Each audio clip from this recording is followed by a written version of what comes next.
शहरातील साई मिडास या प्रकल्पाचा वीज आणि पाणी पुरवठा 24 तासांच्या आत तोडण्याचे आदेश प्रदूषण नियंत्रण मंडळाचे नाशिक विभागाचे प्रमुख LS भांड यांनी महापालिका आणि महावितरण प्रशासनाला दिलेत। पर्यावरण संबंधी परवानगी घेण्याबाबत सूचना देऊनही अंमलबजावणी न केल्यानं प्रदूषण नियंत्रण मंडळानं ही कारवाई केली। नगर मनमाड महामार्गावर जुन्या दूध संघाच्या जागेमध्ये साई मिडास ही इमारत उभारण्यात आली होती। या प्रकरणी माजी नगरसेवक दीप चव्हाण यांनी ॲडव्होकेट अभिजित पुष्पाल यांच्या मार्फत सुरुवातीला महापालिका आणि त्यानंतर प्रदूषण महामंडळाकडे तक्रार दाखल केली होती।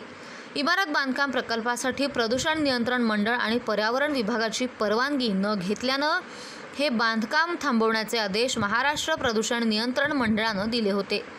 प्रदूषण नियंत्रण मंडळाच्या अधिकाऱ्यांनी या प्रकल्पाला भेट देऊन तपासणी केली। त्यानंतर बांधकाम थांबवण्याचे निर्देश प्रादेशिक अधिकारी VLS भांड यांनी दिले होते। पूर्तता न केल्यानं आता प्रदूषण नियंत्रण मंडळानं साई मिडास प्रकल्पाची वीज आणि पाणी पुरवठा तोडण्याचे आदेश दिलेत।